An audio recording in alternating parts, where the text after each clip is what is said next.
같이 읽겠습니다. 하박국서 구약성경 1304쪽에 하박국서 3장 17절에서 19절까지 말씀을 봉독합니다. 비록 무화과 나무가 무성하지 못하며 포도나무에 열매가 없으며 감람나무에 소출이 없으며 밭에 먹을 것이 없으며 우리의 양이 없으며 외양간에 소가 없을지라도 나는 여호와로 말미암아 즐거워하며 나의 구원의 하나님으로 말미암아 기뻐하리로다. 주 여호와는 나의 힘이시라. 나의 발을 사슴과 같이 하사 나를 나의 높은 곳으로 다니게 하시리로다. 이 노래는 지휘하는 사람을 위하여 내 수금에 맞춘 것이니라. 아멘. 미국의 뉴욕 맨하탄에 높이 솟아있는 빌딩을 마천루라고 불렀습니다. 우리 어렸을 때 가장 높은 빌딩의 이름이 엠파이어 스테이트 빌딩이었는데 몇 층인지 아십니까?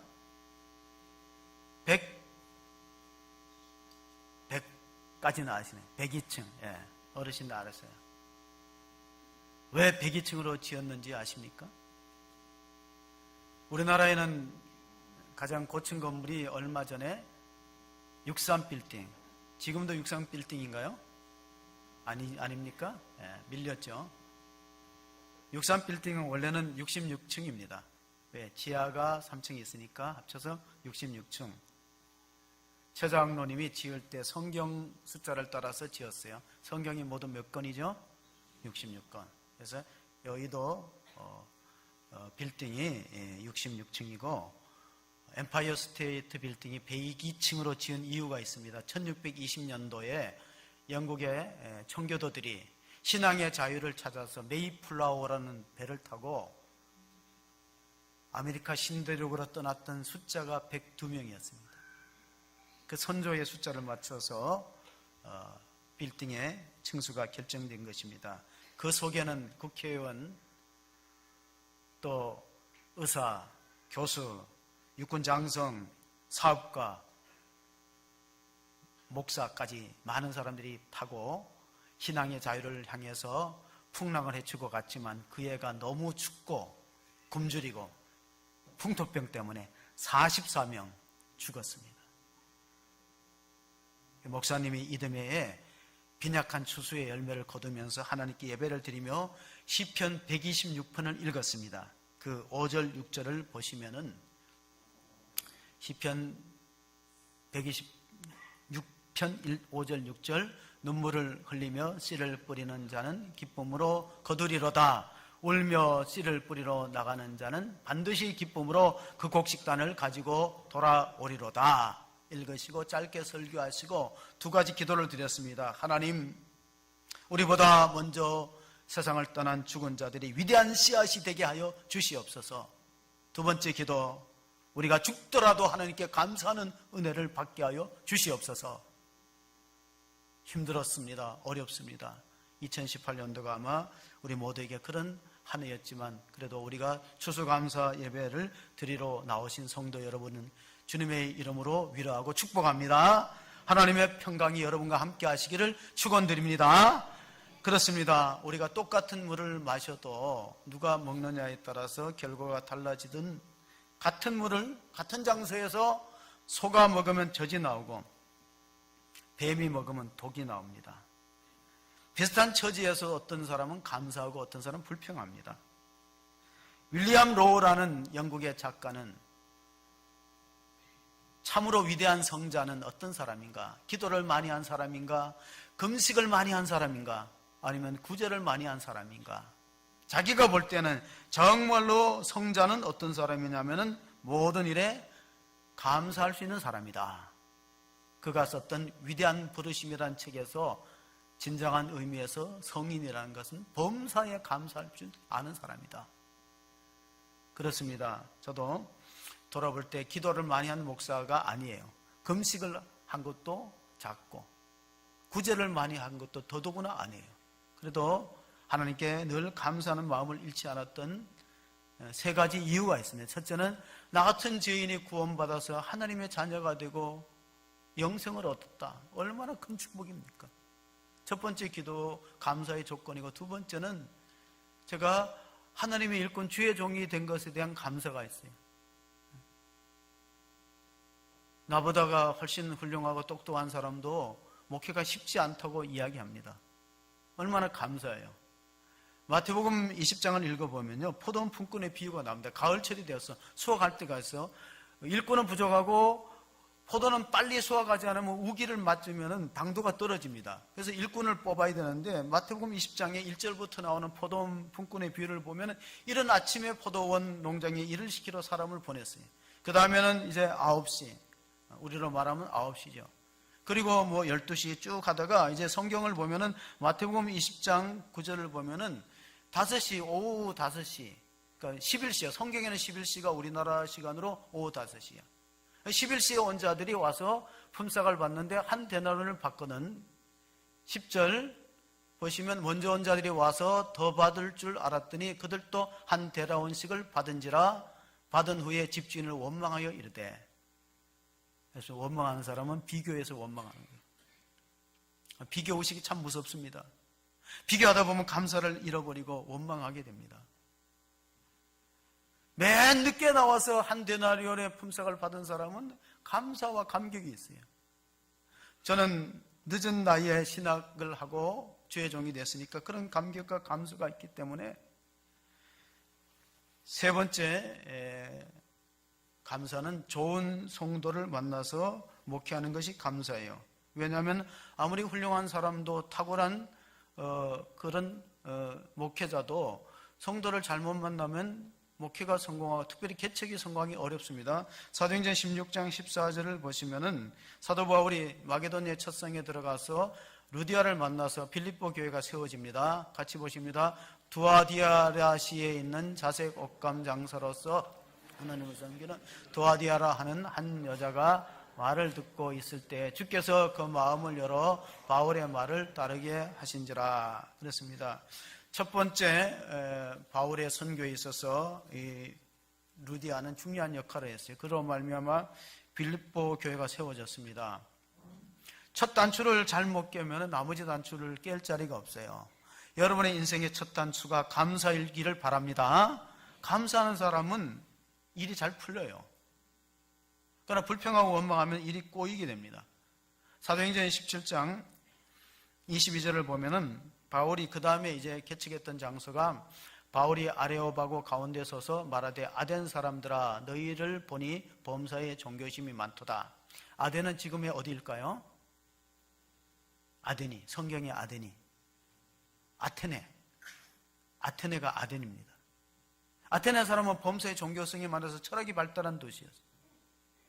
그리고 거기가 개척이 잘 이루어질 줄로 우리가 일반적으로 생각합니다. 왜? 이 사람들은 종교심이 있으니까 신앙을 잘 받아들이고 교회가 세워지리라 하는데 실제로는 거기서는 교회가 아덴의 교회를 못 세웠습니다. 그러니까 너무 똑똑한 사람들만 옆에 있어도 교회가 잘 안 되는 거예요. 그래 그 다음에 간 데가 바로 18장이에요. 사도행전 18장의 고린도 지역입니다. 같은 그리스의 수도는 아테네고 항구 도시는 고린도예요. 항구예요. 거기서 누구를 만납니까? 브리스길라와 아굴라를 만나서 고린도 교회가 세워집니다. 근데 브리스길라와 아굴라는 어느 정도로 헌신됐냐면 바울이 교회를 세우는 곳마다 이사를 다녀요. 옆에. 바울이 세운 교회를 적극적으로 도왔던, 기도하고 섬겼던, 또 직업도 같아요. 텐트 메이커고. 그래서 교회가 세워졌던 것을 볼 수 있습니다. 또 하나님의 섭리가 이상한 것은 바울이 고린도로 들어가서 교회를 세울 때 글라디오 황제가 로마에 있는 모든 유대인들을 떠나라고 추방령을 내렸어요. 그래서 결국은 로마에 있을 수 없어서 고린도로 흘러 들어와서 바울을 만난 것이죠. 하나님의 섭리는 참으로 깊고도 오묘하다는 사실을 알면서 우리도 정말 2018년도에 우리 교회 좋은 일꾼이 들어온 것을 너무나 감사하게 여기시고 앞으로도 하나님께서 보내주실 것으로 믿어 의심치 않습니다. 하박국이라는 말은 어느 시골에서 목사님이 하박국서 읽자니까 할머니가 교회에도 뭐 성경에도 호박국이 있나 그러는데 호박국이 아니고 하박국. 하박국의 뜻은 끌어안다, 씨름하다는 뜻이에요. 하박국 선지자는 소예언서 가운데 8번째 등장하는 예언자로서 유대가 바벨론에 멸망하기 직전에, 그러니까 예레미야 시대보다 조금 앞서서 예언 활동을 했는데 랍비들의 전승에 의하면은 이 하박국이 누구냐? 열왕기하 4장에 엘리사가 수넴 여인의 아들이 죽었는데 살렸어요. 그래서 어머니 품에다 안겨주었다. 그 아이가 성장해서 하박국이 되었다는 랍비 전승이 있습니다. 자, 하박국이란 뜻은 끌어안다, 씨름하다, 안고 있다, 그런 말입니다. 그리고 그가 예언 활동을 했던 시대는 참으로 전운이 감도는, 갈대아라는 바빌론의 신흥 제국이 이스라엘을 치료하는 그런 위기의 시대에 하박국 선지자가 예언 활동을 하면서 하나님께 이런 질문을 드렸습니다. 자, 하박국서 1장 13절을 같이 읽어봅니다. 주께서는 눈이 정결하심으로 악을 참아 보지 못하시며 패역을 참아 보지 못하시거늘 어찌하여 거짓된 자들을 방관하시며 악인이 자기보다 의로운 사람을 삼키는데도 잠잠하시나이까? 하나님, 이스라엘 민족이 하나님을 떠나고 불순종하고 악을 행하였기로서니 하나님을 알지 못하는 이방 민족 갈대아 사람들, 바빌론을 들어서 우리나라를 친다는 게 말이 됩니까? 질문이에요. 다른 예언자들은 하나님 말씀을 묵시를 받아서 그대로 전달하는 역할을 했다면 하박국 선지자는 1장과 2장에서 계속 질문합니다. 그걸 우리는 신학적으로 신정론이라고 불러요. 하나님의 정의. 하나님의 정의가 이렇습니까? 유대인들은 2차 세계대전 때 독일 히틀러한테 600만이 학살당하면서 하나님 살아계십니까? 질문을 드렸대요. 하나님 살아계시면 어찌 이런 일이 있습니까? 마찬가지로 우리나라를 예를 들어봅시다. 우리나라가 하나님을 잘 믿고 교회가 이렇게 많이 세워졌는데 비록 우리가 조금 신앙적으로 나태하고 불순종했다고 하나님이 다른 나라를 들어서 가까운 나라든 먼 나라든 들어서 우리나라를 친다는 게 하나님 정의에 맞습니까? 그런 질문이에요. 그럼 하나님은 어떻게 대답하실까요? 2장 13절 14절을 하박국서 2장 13절 14절을 읽어보시면 민족들이 붙할 것으로 수고하는 것과 나라들이 헛된 일로 피곤하게 되는 것이 만군의 여호와께로 말미암음이 아니냐. 이는 물이 바다를 덮음같이 여호와의 영광을 인정하는 것이 세상에 가득함이니라. 아멘. 하나님의 백성이 하나님의 영광을 인정하지 않고 죄와 불순종으로 타락하면 하나님의 영광을 아는 것이 온 땅에 충만하기 위해서 물이 바다를 덮음같이 하기 위해서 전쟁은 불가피하다. 민족들이 불탈 것이다. 그리고 너희들의 모든 것은 빼앗길 것이다. 하나님의 말씀이 우리가 사무엘상을 보면은 그 엘리 제사장이 제사를 무시하고 자녀 교육을 잘못했어요. 그러니까 목사인데 자녀 교육을 잘못했다는. 그래서 홈리와 비느사스가 블레셋과의 전쟁에서 죽습니다. 그러니까 누가 병사가 가서 엘리 제사장한테 보고합니다. 전쟁이 어떻게 됐냐? 전쟁은 패하고 법궤는 언약궤는 빼앗겼습니다. 우리 아들들은 어떠냐? 다 전사했습니다. 98세에 비둔한 엘리가 뒤로 넘어져서 목이 부러져 죽었습니다. 비느하스의 아내가 출산이 되어서 아들을 낳았는데 아들의 이름이 이가봇이 하나님의 영광이 떠났다. 죄와 불순종의 대가가 너무나 처절하고 고통스러워요. 그래서 하나님의 영광이 떠났기 때문에 오늘 하박국 선지자는 처음에는 질문하다가 3장에 와서는 그 질문이 기도로 바뀝니다. 하박국 선지자의 기도를 한번 우리가 함께 읽어보겠습니다. 1절 2절입니다. 시기온옷에 맞춘 선지자 하박국의 기도라. 여호와여, 내가 주께 대한 소문을 듣고 놀랐나이다. 여호와여, 저는 주의 일을 이 수년 내에 부응하게 하옵소서. 이 수년 내에 나타내시옵소서. 진노 중에라도 공유를 잊지 마옵소서. 아멘. 여러분, 부응이라는 노래도 있고 우리가 부응을 부르짖고 기도합니다. 그럼 부응이 무엇일까요? 우리는 커지는 걸 부응이라 그러는데 성경은 커지는 게 부응이 아니고 다시 사는 게 부응이에요. 리바이벌. 죽은 자들이 다시 살아 일어나는 것이다. 잠자는 자들이 깨어 일어나는 것이다. 그 부흥이라는 겁니다. 여러분도 영적으로 잠드는 사람이 있다면 깨우십시오. 그리고 내가 깨어 일어나야 됩니다. 열심을 품고 주를 섬겨야 됩니다. 어떤 분이 편의점에 오는 사람은 딱 두 종류래. 열심으로 사는 사람하고 게으른 사람하고. 잘 모르시겠으면 한번 물어보십시오. 열심을 품고 주를 게으르지 말고 열심을 품고 주를 섬겨야 되는. 그리할 때 하나님께서 부흥의 역사를 주실 줄로 믿습니다. 칼 바르트는 하나님의 사랑은 그분의 진노 속에서 구체화된다는 말을 했어요.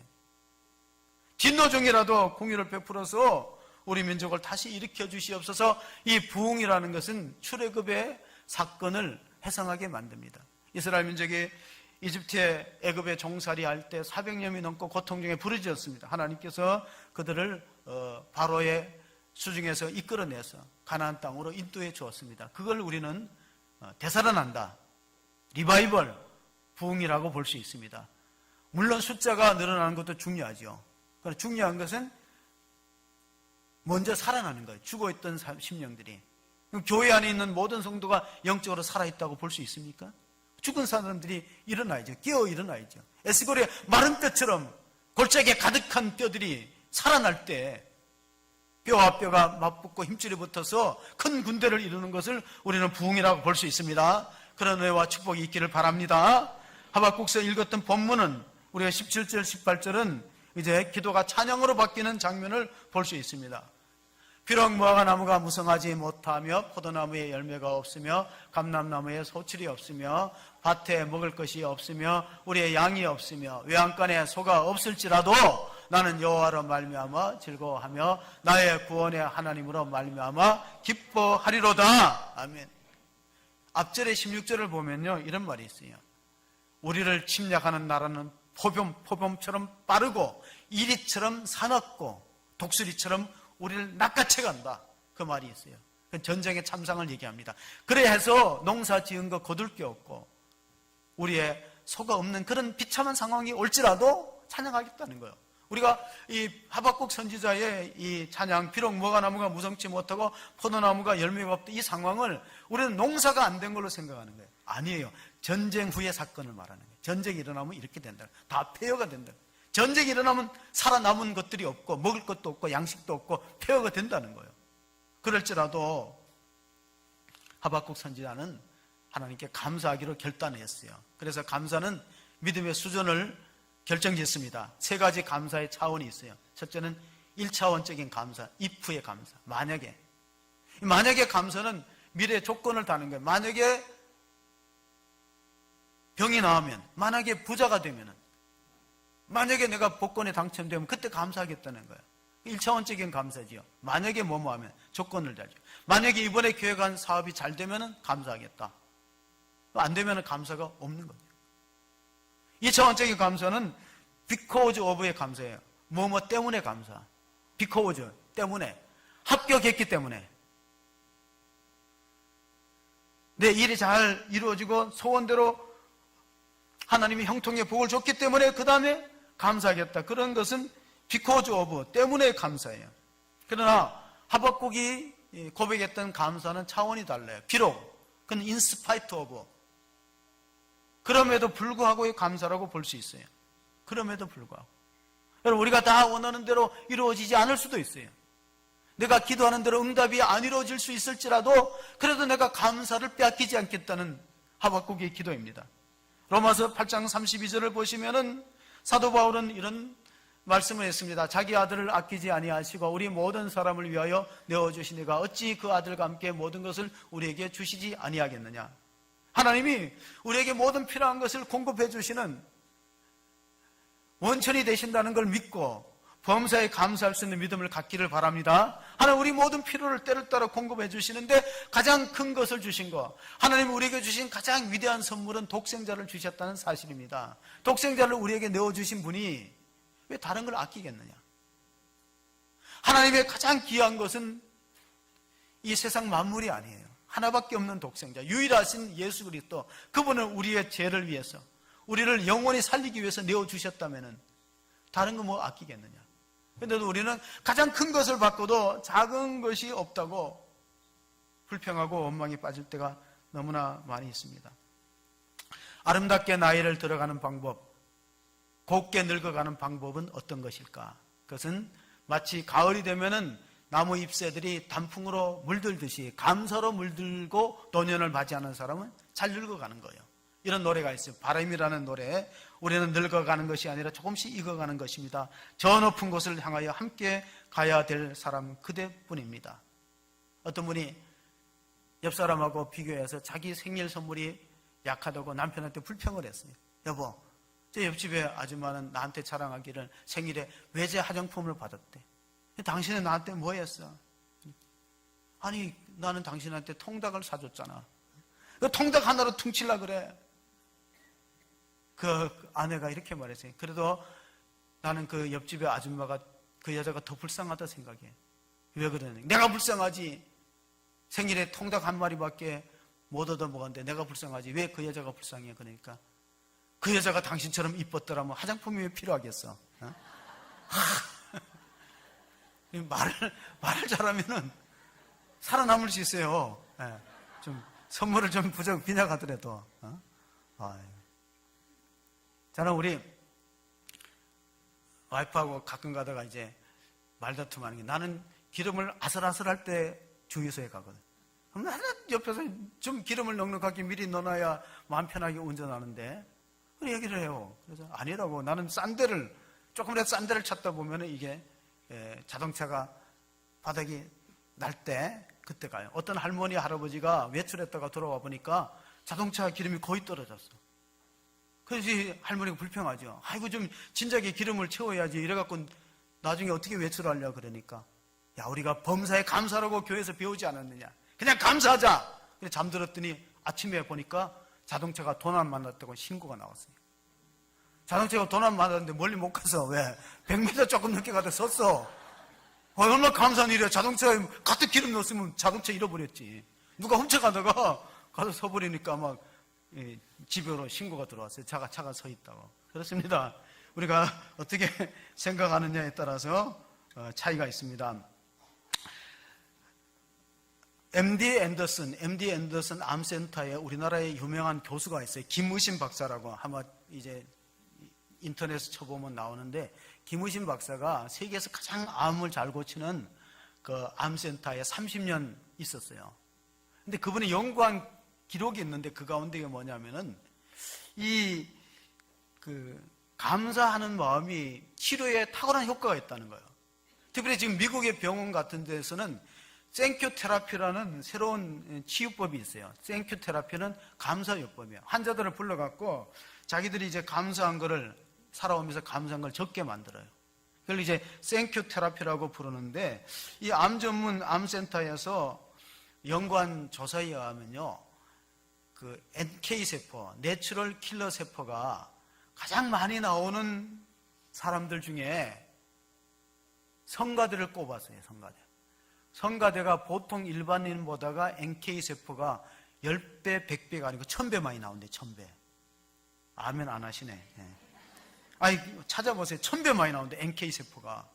하나님을 찬양하고 기뻐하고 감사하는 그것이 건강에 굉장히 도움이 된다니까, 여러분들도 한번 성가대에 도전해 보시기를 바랍니다. 이스라엘 민족들은 어려서부터 웃으시는데, 웃으시는 분을 잘 기억하세요. 웃으시는 분은 가능성이 있다고 믿으시고, 신명기 16장 16절을 보면 이스라엘 민족은, 남자들은 1년에 3차례씩 감사절 절기를 지킵니다. 그게 유월절과 오순절과 초막절인데, 우리가 추수감사절은 그 기원이 모세시대의 초막절과 연결이 됩니다. 한 해 농사를 다 짓고 창고에다가 걷어들인다. 그래서 수장절이라고 불러요. 추수 숫자, 저장한다 정자. 그러니까 초막절과 수장절은 같은 절기예요. 그래서 하나님께 감사를 드렸던 것이 우리가 유래가 되는데, 미국에는 구정, 우리가 말하는 설날과 성탄절보다가 더 많이 이동하는 절기가 추수감사 휴가때예요. 추수감사절을 가장 크게 지내는 게 미국의 전통입니다. 한 5천만이 이동한다고 합니다. 언론학에 종사하는 교수님이 학생들을 불러다가, 야, 우리가 좀 부모님한테 감사하는 문자를 한번 하자. 그러니까 문자 메시지를 보냈어요. 그러니까 대학생들이 이제 커뮤니케이션을 전공하니까 부모님하고 소통하기 위해서 문자 메시지를 이렇게 보냈는데, 대개 보면 이제 부모님들이 자녀들이 고맙다고 하면 이제 그 답장을 해주잖아요. 근데 이상한 답장들이 있어요. 그래서 서로 나와갖고 수업 시간에 발표를 하는데, 좋은 답장, 그래 고맙다, 뭐 건강하게 잘 지내, 이런 답장이 있는가 하면은 미친놈, 이런 답장이 있대요. 생전 감사를 말하는데 갑자기 뭘 쓰니까 수업 시간이니까 미친놈. 두 번째로는 정심 잘못 먹었나, 네가 웬일이니, 용돈 떨어졌니, 이런 답장이 있대요. 부모님이 그런 답장하시면 안 되는데 그런 답장이 간혹 있다는 거예요. 포스코라는 회사에서 직원들한테 감사 일기를 쓰도록 한번 권장한 적이 있대요. 포스코에서. 근데 이제 감사 일기를 쓰는 어떤 직원이 이런 말을 했어요. 감사 일기를 쓰니까 머리가 리셋되더라. 재설정, 스트레스나 막 이런 게 있는데 그게 리셋된다는 거예요. 새롭게 설정이 된다는 거예요. 그런 효과가 있다고 이야기한 적이 있습니다. 스위스에 대륙을 횡단하는 열차가 있었는데 그 열차가 언덕을 올라가다가 기차의 엔진이 하나 꺼졌어요. 그 나머지 엔진 하나를 가지고 무리하게 작동하다가 다 고장나고 꺼져버렸습니다. 기관사가 마이크를 잡고 안내 방송합니다. 승객 여러분, 두 가지 소식이 있습니다. 한 가지는 나쁜 소식이고 한 가지는 좋은 소식입니다. 나쁜 소식은 뭘까요? 엔진이 두 대 다 섰다는 거예요. 좋은 소식은 뭘까요? 이것이 비행기가 아니고 기차라는 사실입니다. 비행기면 다 죽었지. 엔진이 다 꺼졌으면. 그 기관사가 참 유머가 있는 사람 같아요. 우리가 감사를 발견하려면은 적은 일에 우리가 생각을 깊이 할 필요가 있어요. 여러분, 만약에 우리가 기관의 엔진이 두 개 고장 났어도 열차였기 때문에 안전하게 도착하고 살 수 있는 것처럼 우리 코가 만약에 구멍이 위로 났으면, 꿀뚝처럼 났으면 어떻게 될까요? 비가 오면 빗물이 들어가겠죠. 그리고 코가 하나밖에 없다면 어떻게 할까요? 감기 걸리면 한쪽이 막히면 한쪽은 쉴 수 없잖아요. 그리고 코를 후빌 때도 한쪽밖에 없으면 숨 막혀서 어떻게 후빌려고 그래요? 생각해보면 감사할 게 많아. 귀가 두 개인 것도, 만약 귀가 하나밖에 없으면 방진 마스크 어떻게 쓸 거예요? 어떻게 하나 걸어가지고 쓸 수 있겠어요?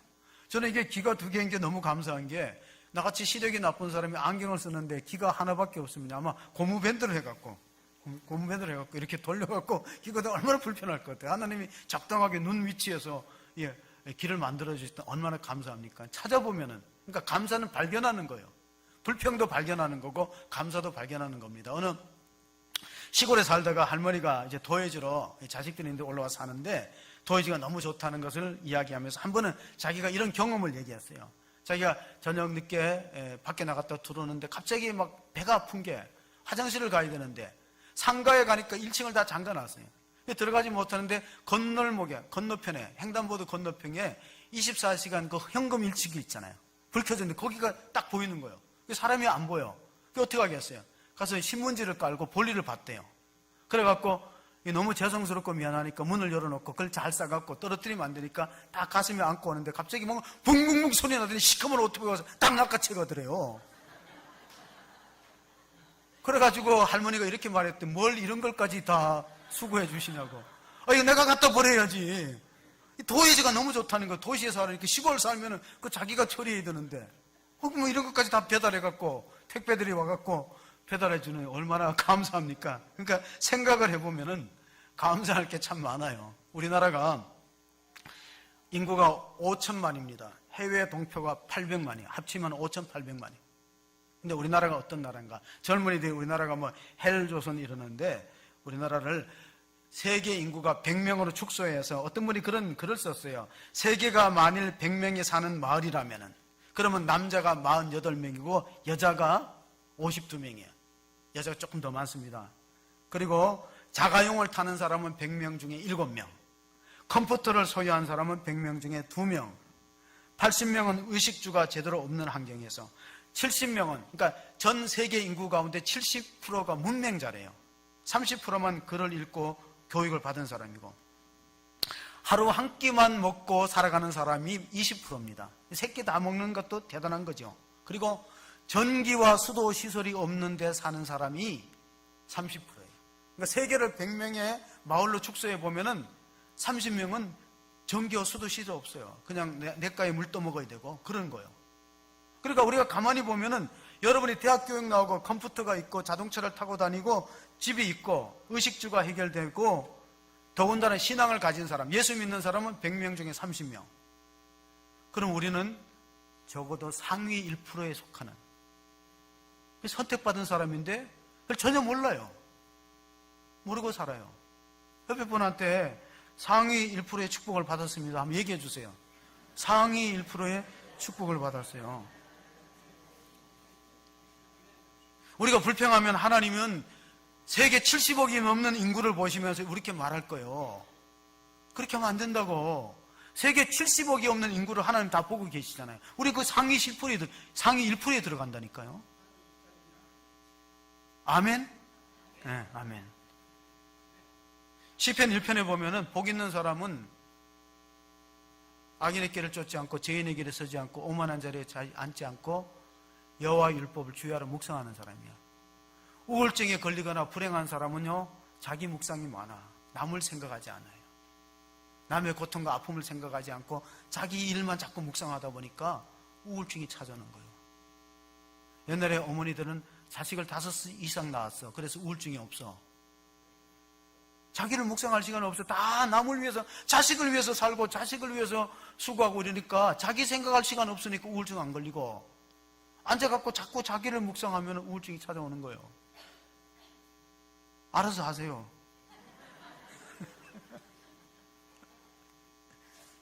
하박국서 마지막 3장 19절 마지막 절 읽어보겠습니다. 3장 19절입니다. 하박국서의 결론입니다. 3장 19절을 보시면은 주 여호와는 나의 힘이시라. 나의 발을 사슴과 같게 하사 나를 나의 높은 곳으로 다니게 하시리로다. 이 노래는 지휘하는 사람을 위하여 내 수금에 맞춘 것이니라. 자, 하박국서 3장의 시기 오롯에 맞춘 기도라는 것은 음악의 은율에 따라서 열정적으로 하나님을 찬양하고 감사했다는 뜻이고, 또 수금에 맞춰서 노래했습니다. 이 말씀은 가만히 보면 어디에 있냐면 시편에 있어요. 시편 18편 33절 44절을 보시면요, 다윗이 하나님께 이렇게 고백합니다. 나의 힘이 되신 여호와여, 내가 주님을 사랑합니다. 그리고 33절 같이 읽어보겠습니다. 나의 발을 암사슴 발 같게 하시며 나를 나의 높은 곳에 세우시며 내 손을 가르쳐 싸우게 하시니 내 팔이 노탈을 당기도다. 성경 가운데서 가장 감사가 풍성했던 두 사람을 꼽으면은, 신약의 한 명, 구약의 한 명 꼽으면은 바다예요, 바다. 바울과 다윗, 바다. 그러니까 바울은 늘 항상 기뻐하고 쉬지 말고 기도하고 범사에 감사하라 그랬고, 다윗이 정말 전천후로 감사했어요. 다윗이 왜 복받았느냐? 다윗은 늘 감사를 잊어버렸어요. 하나님께 늘 감사하는 전천후 감사에 신앙생활을 한 게 다윗이에요. 그래서 사도 바울은 신약에서 감사가 풍성했던 인물이고, 합치면 바다다. 바다 같은 마음을 가지고 하나님께 감사했는데, 우리가 잘 아는 데살로니가전서 5장 16절부터 보시면은 항상 기뻐하라, 쉬지 말고 기도하라, 범사에 감사하라, 이는 그리스도 예수 안에서 너희를 향하신 하나님의 뜻이니라. 자, 우리는 항상 기뻐하지 못해요. 사람이 1분간 분내면은 6시간 동안 면역체계가 흐트러진대. 그때 암이 들어와요. 참 이상하죠. 1분간 썩내고 화내면은 6시간 면역체계가 탁 떨어져 버려요. 그때 병이 살아나는 거예요. 그러니까 항상 기뻐하는 게 얼마나 건강에 도움이 됩니까? 항상 기뻐하고 쉬지 말고 기도하고 범사에 감사하는 삶이 하나님 우리에게 바라시는 삶인데, 사실은 그거는 힘들어요. 목사도 힘들어요. 그러나 하나님 앞에 우리가 겸손한 마음을 가지면은 조금 가능성이 있어요. 내가 정말 겸손한 마음을 갖고 순종한다면은, 마틴 루터가 종교개혁을 일으키면서 이런 말을 했어요. 착한 사람하고 악한 사람은 어떤 차이가 있느냐? 착한 사람은 남아있는 것을 보는 사람이고, 그래 감사하는 사람이고, 악한 사람은 없는 걸 보는 사람이에요. 이것도 없고 저것도 안 되고 부정적으로 보는 사람이에요. 악한 사람이에요. 착한 사람은 현재 남아있는 거. 저는 피아니스트 이희아라는 분의 영상을 보고 참 감동을 받았어요. 손가락 4개인데 얼마나 연주를 하는지. 초등학교 6살에는 갈등이 많았대요. 죽고 싶은 생각이 있고 그랬는데, 지금은 감사하대요. 왜냐면 무릎을 줘서, 손가락은 4개지만 무릎을 줘서 이 이희아 피아니스트가 페달을 눌릴 수 있다는 얼마나 감사한가. 사도 바울은 감옥 속에도 감사했습니다. 빌립보서 4장 6절을 보시면은 같이 보십니다. 아무것도 염려하지 말고 다만 모든 일에 기도와 간구로 너희 구할 것을 감사함으로 하나님께 아뢰라 그랬습니다. 그러니까 감사하는 사람은 기도하는 사람이라는 거예요. 기도하면은 자신의 입장을 생각하는 게 하나님의 시각으로 바라보기 때문에, 성경에는 율법에 감사 안 하는 사람의 벌이 없어요. 부모에게 불효하면 벌이 있어요.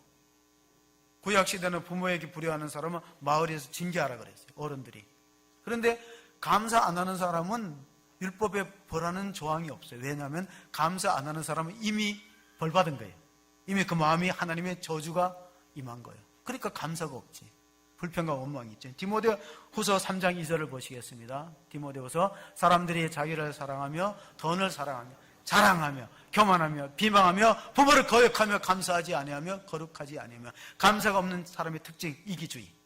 감사가 없는 사람의 특징 돈 좋아하는 사람 감사 없어요. 절대 돈 좋아하는 사람 치고 감사하는 사람 못 봤어요. 돈 사랑하는 사람 감사 없어요. 자존심 상하고 자기 자랑하고 교만한 사람 감사 없어요. 그런 사람들 감사를 못해요. 이미 마음속으로 하나님의 축복이 떠난 거예요. 아무리 많이 가지고 있어도 하나님 보실 때는 그 사람은 복받은 사람으로 보기 어렵습니다. 시편 50편 우리가 보면은 우리가 어떤 자세로 예배를 드려야 되는가? 50편 23절에 보면은 감사로 제사를 드리는 자가 나를 영화롭게 하나니 그의 행위를 옳게 하는 자에게 내가 하나님의 구원을 보이리라. 그러니까 예배 드리는 사람들이 종교적인 관습에 따라서 습관적으로 드리지 말라는 거예요. 감사는 뭐 나 같은 죄인을 구원해서 하나님 자녀 삼아주시고 한 주간도 돌보아주시니 힘들고 어려운 세상을 살아왔습니다. 그러나 하나님이 위에서 부어주시는 능력으로 공급받으면 또 한 주간을 승리할 수 있습니다. 그런 마음으로 예배를 하라는 것입니다. 39대 그 미국의 대통령 지미 카터는 뇌종양에 걸려서 죽었다고 하는데 아직도 죽는다고 곧 보도가 나오는데 아직도 살아있는 것 같아요. 95세. 그러면 어떻게 살아있는가? 뇌종양인데 자기는 하나님 앞에 크게 세 가지 감사한다 그래갖고 기자가 대통령 된 거, 암에 걸렸는데 안 죽고 95세까지 산 거, 건강한 거, 그리고 돈 있는 거, 이거 감사할 줄 알았는데 아니에요. 세 가지 감사했어요. 내가 제사 받고 구원받은 것 감사하고 하나님이 교회 직분 집사 주신 것 감사하고 교사 주셔서 일생 아이들을 가르친 것 감사하고 목사의 은사를 주셔서 목사가 아니고 목수, 집 짓는 거, 가난한 사람 집 지어준 거, 헤비타트 운동한 거 감사했어요. 그 나이에 청바지 입고 망치 들고 똑같이 땀 흘리고 이래요. 가난한 사람 집 지어준 거, 집사 준 거 감사하고 선생님 교사 직분으로 주일학교 아이들 가르친 거 감사하고 죄사함 받고 구원받은 거 감사했다는데 하나님은 안 죽이셨어요. 그리고 신약을 썼는데 뇌종양의 신약을 썼는데 이 사람들이 노벨상 생리의학상 받았어요. 이 신약이 지미 카터에 약을 썼던 사람. 마지막으로 우리가 시편 49편 20절을 읽어보겠습니다. 같이 읽습니다. 49편 20절. 전기에 하나 깨닫지 못하는 사람은 멸망하는 짐승 같도다. 아멘. 왜 감사가 없냐면 깨닫지 못해서 그래요. 감사는 생크인데 영어의 싱크랑 어원이 같아요. 깊이 생각해 보세요. 감사할 게 없느냐? 정말로 우리가 깊이 생각을 안 하는 거예요. 그래서 감사는 플러스 효과가 있어요. 축복을 더하고 은혜를 더하고 믿음을 더합니다. 그러나 불평과 원망은 빼가는 효과가 있어요. 그래서 마귀는 우리들한테 이렇게 말합니다. 항상 낙심하라. 쉬지 말고 원망하라. 범사에 불평하라. 이건 마귀의 뜻이에요. 그러면은 모든 것을 자꾸 잃어버리면 빼앗겨버리죠. 그러나 하나님은 우리 안에 항상 기뻐하라. 쉬지 말고 기도하라. 범사에 감사하라고 외쳤는데 이게 우리가 말로 하는 게 얼마나 우리 삶에 영향을 미치냐면요. 9년 전이에요. 2009년도 한글날 MBC가 특집을 했어요. 그 특집의 제목이 뭐냐면 말의 힘이에요. 말의 힘. 그 특집을 보면은 이런 저도 이제 봤는데 밥을 지었어요. 밥솥에 밥을 지어갖고 흰 밥을 유리병에다 넣었어요. 그래서 아나운서에다 줬어요. 아나운서실에다가 주면서 한쪽 아나운서 방송국 스튜디오는 이걸 받고 욕을 하라 그랬어요. 나쁜 놈, 미친 놈, 막 저주하는 욕을 하고 한쪽에 아나운서 팀들한테는 사무실의 팀들한테는 사랑합니다, 축복합니다, 감사합니다, 좋은 말 하라 그랬어요. 그래서 유리병에다가 좋은 말하고 좋은 글을 써붙이고 집에서도 그러고 방송국 스튜디오에서 그랬는데 딱 비교해봤어요. 감사합니다, 사랑합니다, 축복했던 말의 밥은 발효가 됐어요. 그래서 구수하고 몸에 좋은 그런 발효된 걸로 나타나고, 욕하고 저주했던 유리병에는 썩어서 시커멓게 부패가 됐어요. 우리 말이, 여러분이 일상적으로 뱉어가는 말이 우리 삶에, 건강에, 몸에 어떤 영향을 미칠지, 우리가 미워하고 욕하고 저주하고 비판하고 불평하기가 쉬워요. 정말 그렇게 살아가는 것이 우리의 도움이 될까? 아니면 정말 우리가 격려하고 위로하고 축복해주고 섬기고 이런 것이 정말 우리한테 유익한 것이 될까? 감사절을 맞이해서 범사에 감사함으로 하나님의 축복과 쓰임받는 교회와 성도가 되시기를 주의 이름으로 축원합니다. 아멘. 하나님 아버지, 우리가 감사하면 젊어지고 감사하면 발전이 있고 감사하면 신령한 기쁨이 있다고 했지만은 우리는 감사를 잃어버리고 살 때가 많습니다. 추수감사주의를 맞이하여서 범사에 감사하는 믿음을 회복하는 저희들 되게 하여 주시옵소서. 비록 무화과 나무가 무성치 못하고 포도나무에 열매가 없고 감람나무에 소출이 없고 우리의 삶의 환경이 어렵고 힘들지라도 하나님으로 말미암아 나를 구원해 주시고 나를 늘 동행해 주시고 나를 기억하시는 하나님으로 인하여 감사하는 믿음의 성도가 되게 도와주시옵소서. 우리 구주 예수 그리스도의 이름으로 기도합나이다. 아멘.